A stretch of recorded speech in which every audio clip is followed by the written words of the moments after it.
அவர் வெறும் ஆவிக்குரிய காரியங்களை குறித்து அப்படியே தியானத்தில் தேங்கி இருந்தார்.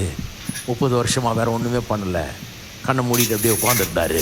வெறும் ஆவிக்குரிய மனுஷனாக இருந்தார்னு வேதம் போதிக்கவில்லை.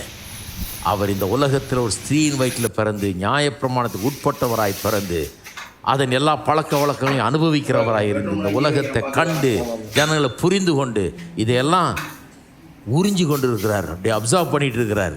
உலகம்னா என்னென்னு அவருக்கு புரிகிறது. உறிஞ்சிக்கிட்டு 30 வயசில் அவர் யோவான் ஸ்நானம் எடுத்துகிற ஞானஸ்தானம் பெற்று அப்போ தான் சொல்லுது அந்த வசனம், வாஸ்தவம் இல்லையா? யோவான் 5ஆம் அதிகாரம் 17ஆம் வசனம். அப்பொழுது அவர் 30 வயது உள்ளவராக இருந்தார். எப்பொழுது? அப்போ தான் ஞானஸ்தானம் எடுத்தார். அதான் சொல்லுது. 30 வயசில் ஞானஸ்தானம் எடுத்து பரிசுத்த ஆவியானவர் அவர் மீது வந்து இறங்கி தம்முடைய ஊழியத்தை அவர் ஆரம்பிக்கிறார். அந்த ஊழியத்தை எப்படி செய்கிறார்ன்றதை கவனிங்க. எப்படி செய்கிறாரு? அவர் பண்படுத்துகிறவராக இருந்தார். புரிஞ்சுக்கிட்டார் இப்போ என்னன்னு, அவங்க கலாச்சாரம் என்ன, பழக்க வழக்கம் என்ன, அவங்க என்ன நடக்குதுன்றதை புரிஞ்சுக்கிட்டாரு. இப்போது புரிஞ்சுக்கிட்டதை வச்சு இப்போ என்னவா இருக்க வேணும்னு தெரியுது அவருக்கு. இப்படி இருக்கிறாங்க, ஆனால் உண்மையாக என்னவா இருக்க வேணும், கடவுள் என்னவா இருக்க வேணும் என்று விரும்புகிறார். இருக்க வேண்டிய விதத்தில் அவர்கள் இல்லை அப்படிங்கிறத அவர் புரிஞ்சுக்கிட்டாரு. புரிஞ்சுக்கிட்டு ஒரு புதிய கலாச்சாரத்தை உருவாக்கும்படியாகவே ஊழியம் செய்கிறார். பாருங்கள், இயேசு வந்து மாம்ச ரூபத்தை எடுத்துக்கொண்டது மட்டும் இல்லை, கலாச்சாரத்தையும் தன்னுடைய சொந்தமாக்கி அங்கே வைத்து கொள்ளுகிறார். அப்போ இந்த கலாச்சாரத்தில் அவர் வந்து வாழ்ந்தபோது 30 வயசான பிறகு ஞானஸ்தானம் எடுத்து ஊழியத்தில் பிரவேசிக்கிறாரு. இப்போ தேவனுடைய அழைப்பை பின்பற்றுகிறார். இப்போ கிரியை செய்ய ஆரம்பிக்கிறார். இப்போ தான் வேலையை செய்ய ஆரம்பிக்கிறார். வேலையை செய்யும்போது பார்த்தீங்கன்னு சொன்னால் ஏதோ தங்களுக்கு இருக்கிற அந்த கலாச்சாரத்தை அப்படியே அனுபவிக்கிறவராக அவர் வாழலை. நான் இந்த கலாச்சாரத்தில் பிறந்தேன், எங்கள் வீட்டு பழக்கம் வழக்கம் அப்படி தான், எங்கள் ஊரில் இப்படி தான் அப்படின்னு வாழல அவர்.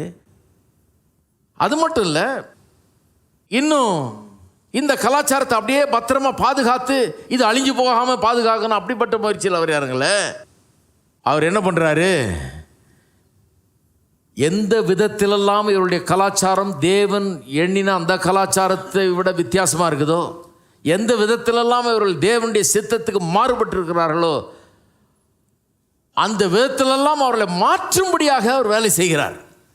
சொசைட்டி அப்படியே போல ஒரு சொசைட்டியில் பிறந்திருக்கிறாரு, அந்த பழக்க வழக்கங்கள் அறிஞ்சிருக்கிறாரு, அதில் தான் வாழ்ந்துருக்கிறாரு. நல்லா கவனிங்க. இப்போ தான் வர்றோம், நாம் ஒரு சொசைட்டியில் பிறந்திருக்கிறோம். ஒரு பழக்க வழக்கத்துக்கு ஒரு ஊர், ஒரு இனம், ஒரு இதுன்னு வர்றோம் இல்லையா? ஒரு பேக்ரவுண்ட்லேருந்து வர்றோம். நிறைய பேர் என்ன நினைக்கிறோம், எங்கள் இதில் இப்படி தான், கிறிஸ்தவனான பிறகும் வேறு விதமாக யோசிக்கிறது இல்லை. நாங்கள் இப்படி தாங்க, எங்கள் ஊரில் இப்படி தான், நாங்கள் இப்படி தான், எங்கள் வீட்டில் இப்படி தான், எங்கள் ஜனங்க இப்படி தான், அதைத்தான் பேசுகிற மொழியே தேவனுடைய ஜனமாகிய நாம் எப்படி இருக்கணும்னு பேசுகிறதே கிடையாது. இருக்கிறீங்களா? தேவனுடைய ஜனம் எப்படி இருக்கணும் அதை பற்றி ஒரு இதே கிடையாது.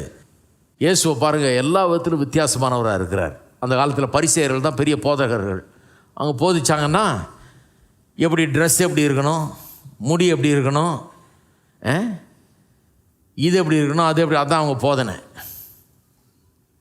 சிலர் பார்க்குறாங்க, இப்போ கூட அப்படி தானேங்க இருக்குதுன்னு. சில நேரத்தில் அப்படி இருக்குது, என்ன பண்ணுறது? பரிசேயர்கள் போதனை மத போதனை பாருங்கள், ஒன்றுத்துக்கு உதவாத சில காரியங்களை பேசி கொண்டிருந்தாங்க. நீ எத்தனை மணி நேரம் ஜெபம் பண்ணியாக்கும், எத்தனை நாள் ஃபாஸ்ட் பண்ணியாக்கும், அப்படியாக்கும் இப்படியாக்கும், இதுதான் அவங்க போதனை பாருங்கள். இவர் வர்றார், போதிக்கிறாரு. மார்க் எழுதின சுவிசேஷத்தில் வாசிக்கிறோம். இவருடைய போதனை எப்படி இருந்ததுன்னு பார்த்தீங்கன்னா டோட்டலாக வித்தியாசமாக இருக்குது.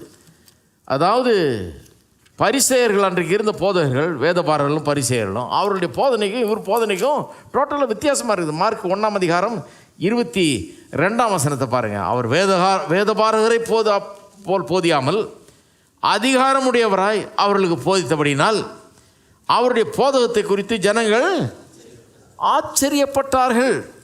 அதிகாரமுடையவராக வேதபாரகர் எப்படி போதிச்சாங்கன்னா, வசனத்தை எடுப்பாங்க, எடுத்துட்டு என்ன சொல்லுவாங்கன்னா, இதை இப்படியும் சொல்லலாம், அந்த போதகர் இப்படி சொல்லியிருக்காரு, இதை அப்படியும் சொல்லலாம், இதுக்கு இதுவும் அர்த்தமாகலாம், அதுவும் அர்த்தமாகலாம், இவர் இந்த அர்த்தத்தை சொல்கிறார், அவர் அந்த அர்த்தத்தை சொல்கிறாருன்னு ஒரு 10 பேர் சொல்கிற அர்த்தத்தெல்லாம் சொல்லிவிட்டு, பெரிய ஸ்காலர்ஸ் அவங்க வேத பாரகர் சொல்லிவிட்டு கடைசியில் அப்புறம் என்னதான் சொல்ல வர்றாருன்னா, இவ்வளோத்தையும் சொல்லிட்டு உனக்கு நீ என்ன பண்ணிக்கிறோ பண்ணிக்கோன்னு விட்டு போயிடுவாங்க. அவ்வளோதான். இவர் அதிகாரம் உள்ளவராக போதிக்கிறார். வசனத்தை எடுக்கிறாரு, அதிகாரம் உடையவரார்னா வசனம் இதைத்தான் சொல்றது, வசனத்தினுடைய அர்த்தம் இதுதான், இது சொல்லுகிற காரியம் இதுதான் சொல்லி திட்டவட்டமாக அப்படி போதிக்கிறாரு. ஜனங்கள் அவரை குறித்து ஆச்சரியப்பட்டார்கள். அவருடைய போதனை ஆச்சரியம் அளித்தது. இதுவரைக்கும் யாரும் அந்த மாதிரி போதிச்சதில்லை. அப்படியே சொல்கிறாங்க, மலைப்பிரசங்கம் பண்ண பிறகு சொல்கிறாங்க, அவங்க ஆச்சரியப்பட்டு சொல்கிறாங்க, இது வரைக்கும் அவனு இந்த மாதிரி போதிச்சதே கிடையாது. எப்பேற்பட்ட ஒரு போதகராக உருவாகிட்டா இருப்பாருங்க. அந்த கலாச்சாரத்தில் தான் பிறந்தாரு, அங்கே தான் வளர்றாரு, அதை தான் அனுபவிச்சார். ஆனால் ஆள் வித்தியாசமாக இருக்கிறார்.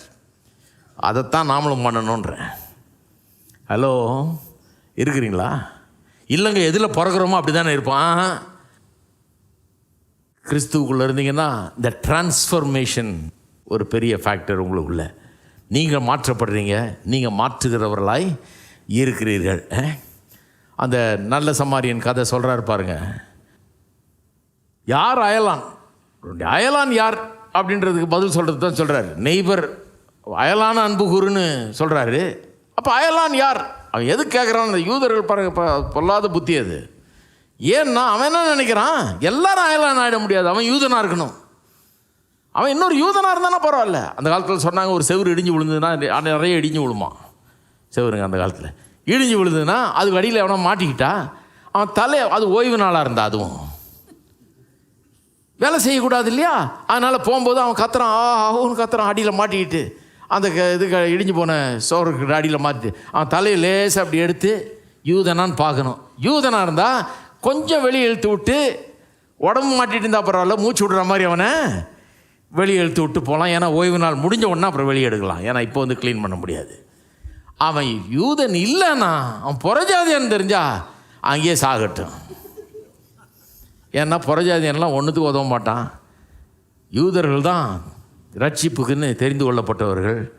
புறஜாதியாரெலாம் நரகத்தில் விறகு கட்ட தேவைன்னு சொல்லி கடவுள் உண்டாக்கியிருக்கிறாருன்னு அப்படிப்பட்ட ஒரு எண்ணத்தை அவர் வளர்த்து கொண்டு இருந்தாங்க பாருங்கள். அப்போ அயலான்னா யாரு கேட்கும்போது இவர் சொல்கிறார், அயலான்றதுக்கு பவுண்ட்ரிலாம் கிடையாதுப்பா, யூதருங்க இதெல்லாம் கிடையாது அப்படின்னு சொல்லி ஒரு சமாரியன் நாங்கள் நுழைச்சி அவனை பெரிய ஹீரோவாகிறார். அதில் போதனையே வேறு மாதிரி இருக்குது. எவனு இந்த மாதிரி போதிச்சதே கிடையாது. அவருடைய செயல்கள் பாருங்கள், அவருடைய போதனையை காட்டிலும் செயல்கள் தான் எல்லாரையும் அப்செட் ஆகிச்சு. ஏன் செயல்கள் அப்செட் ஆகிச்சு? அப்படி செயலில் கொஞ்சம் கவனித்து பாருங்கள்.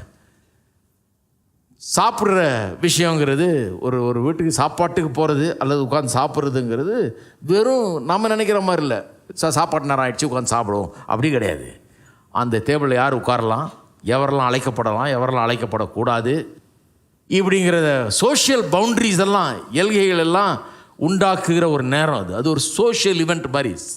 சாப்பிட்றதுங்கிறது ஒரு பெரிய சமுதாய ஒரு நடவடிக்கை. அது யார் வரலாம், யார் உட்காரலாம், யார் சாப்பிட்லாங்கிறதெல்லாம் ரொம்ப முக்கியம்.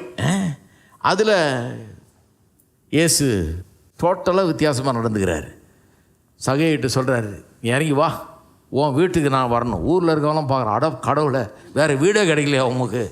ஊரே கொள்ளை அடித்து அநியாயம் பண்ண இவன் வரி வசூலிக்கிறவன் இவன், ஊரே இவனை வெறுக்குது, விட்டா இவனை அடித்து சாத்திடுவாங்க, அந்த மாதிரி இருக்குது. ஊரால் வெறுக்கப்படுகிறவன், ஒரு பொல்லாதவன், கெட்ட பேர் வாங்கினவன்.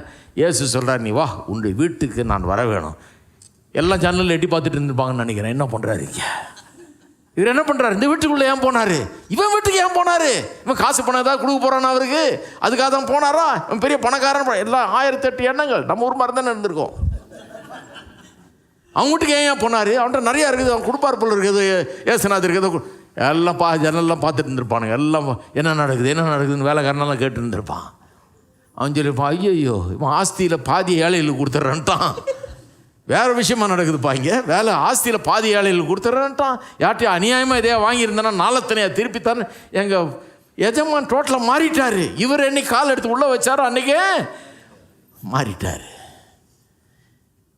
இவர் அவனால் மாற்றப்படலை, இவரால் அவன் மாற்றப்படுகிறான். நல்ல கவனிங்க. பரிசை இருக்கன்னா இவன்கிட்ட அணுகக்கூடாது, இவனை வச்சுக்கூடாது, இவன் பாவி, இவன் கூட்ட நமக்கு எந்த உறவும் வேண்டாம். அதுதான் பரிசேயருடைய முறை. இவர் என்ன, பாவி வீட்டுக்கு தான் நான் போகிறேன்றார்.